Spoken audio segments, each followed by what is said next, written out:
નમસ્કાર ખેડૂત મિત્રો, મારું નામ છે પ્રણવ ચૌધરી અને તમારું સ્વાગત છે આપણી યુટ્યુબ ચેનલ પર. હું તમને અહીંયા સારા બિયારણો, ખાતરો, દવાઓ એના સંપૂર્ણ માહિતી આપું છું અને એને લીધે આપણી સાથે જોડાયેલા તમારા જેવા બધા ખેડૂતોને ખૂબ સારા લાભ જોવા મળે છે.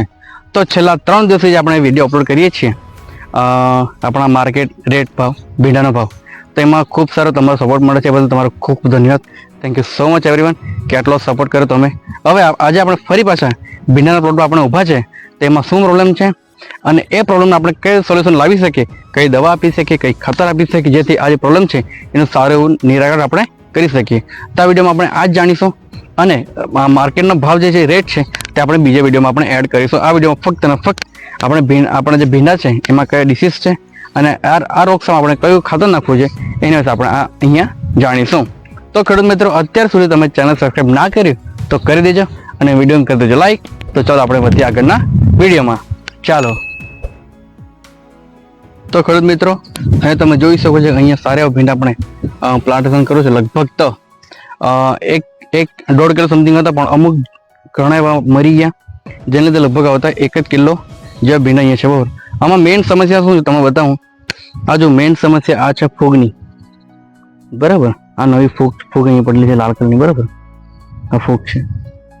એમ તો જેવો જાય તો બીજા પાત્રા સારા છે, જે નવી પીલવણ છે એ પણ સારી છે, નીચે ઉપર ગ્રોથ પણ સારો એવો છે, તમે જોઈ શકો છો બરાબર ભીંડામાં. એટલે અહીંયા જે પ્લાન્ટ છે અહીંયા લગભગ તો દરેક પ્લાન્ટમાં એક સમસ્યા છે. એવું નથી કે બધા જ દરેક પ્લાન્ટ સારા એવું પણ નથી, મોટા ભાગના જો તમે જોઈ શકો છો અહીંયા આ રીતના ડિસીઝ અહીંયા છે, રોગ છે ફૂગનો. આ ફૂગ વસ્તુ એવું છે કે જો ધારો કે તમે આમાં ટ્રીટમેન્ટ તમે નહીં કરો તો તમારું આમાં ઉત્પાદનમાં 20 થી 30% અસર કરે છે.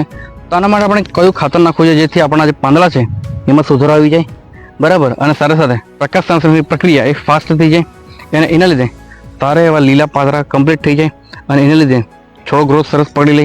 નીચે ફૂટ પણ સારી છે, તમે જોઈ શકો છો. બરાબર, અને એમ તો બધું સારું જ છે, પણ આ થોડીક ફૂગનો પ્રોબ્લેમ છે. તો આપણે જાણી લઈએ કે આમાં કયું ખાતર નાખવું જોઈએ. તો આમાં જો તમારે ખાતર નાખવું હોય તો સૌપ્રથમ આપણે SRP નાખી શકો, જે તમારી સ્કીન પર છે. પછી માઇક્રોન્યુટ્રી પણ નાખી શકો, જેથી છોડને ખોરાક સારો મળી રહે. પછી થાયોગ્રીન સલ્ફર છે એ પણ તમે આપી શકો. બરાબર, આ રીતનું તમે આપી શકો, સાથે 20-20-0-13 મિક્સ કરીને નાખી શકો, જેથી આવી સમસ્યા છે એ થોડુંક ઓછું થાય. બરાબર, ફૂગ છે આવી. અને આ આપ્યા બાદ પછી આપણે આજે તમે ટ્રોપિકલ એગ્રોની ટેગ આઝાદ જોવો છો, તે સાથે ભૂમિસદ અને એક્સિડ આટલું તમે આપશો તો તમને 99.9% રિઝલ્ટ તમને જોવા મળી જશે.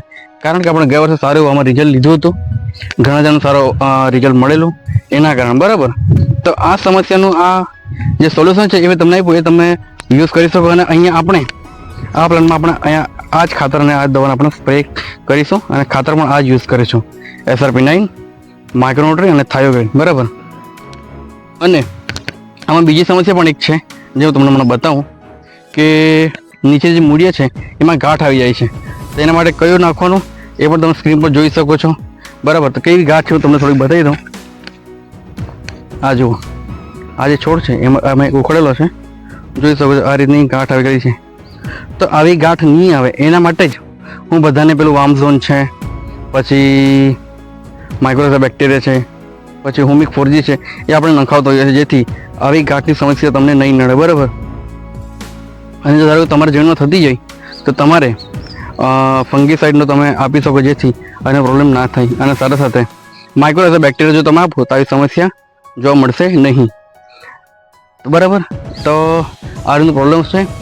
અને જો તમારા ખેતરમાં પણ આવી પ્રોબ્લેમ હોય તો મેં તમને જે કીધા એ તમે ખાતરો અને દવાઓ તમે ઉપયોગ કરી શકો છો. બરાબર, તો આ વિડીયોમાં આપણે જોયું કે આપણે આ સમસ્યા છે ફૂગની અને નીચેથી ગાંઠ લાગી જાય એમાં આપણે કયું સોલ્યુશન કઈ દવા ખાતર નાખી શકીએ એ તમને મેં જણાવ્યું. બરાબર, તો ખેડૂત તમારા ખેતરમાં પણ આવું કંઈ હોય તો કીધું એ પ્રમાણે તમે ખાતર દવા યુઝ કરી શકો અને આપણા હોમ એગ્રોની વિઝિટ તમે લઈ શકો.